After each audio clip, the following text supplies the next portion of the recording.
योग आणि निसर्गोपचार माध्यमातून ऑनलाईन मुळे म्हणजे आपण जी शरीर शुद्धी केली आहे त्या शरीर शुद्धीचे प्रियंका मॅम तुम्हाला काय एक्सपिरियन्स आले ते थोडक्यात आमच्याशी शेअर करा.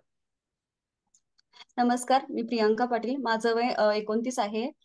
मला सगळ्यात महत्त्वाचं म्हणजे मला रात्री लवकर झोपायची सवय लागली आणि रात्रभर शांत झोप लागते. शरीर शुद्धीमुळे माझं पोट व शरीर हलकं वाटत आहे मला. आणि ऍसिडिटीचा बरेच मला 5-6 वर्षापासून त्रास होता. तो बऱ्यापैकी म्हणजे कमीच झाला, आता काही जाणवत नाहीये. जाणवत आणि नाही. दिवसभर फरक वाटत. ओके. खूप छान वाटत. ऍसिडिटीसाठी वगैरे काही तुम्ही टॅबलेट्स वगैरे घेतल्या का? मी पंचकर्म केलं होतं. हा. पण त्यातून मला फक्त एक दोन महिन्यात एवढ्या पुरतच फरक पडला होता. पण हा. परत आणि हाय तेच होतं. पण आता पूर्ण म्हणजे बरं वाटतंय. ओके. म्हणजे पंचकर्माने जे तुम्हाला रिझल्ट मिळाले नाही ते आपल्या निसर्गोपचाराने शुद्धीकरणाने मिळाले हे असं म्हणू शकतो आपण. हो. अरे वा, हो. Very good. Thank you, thank you so much. Thank you.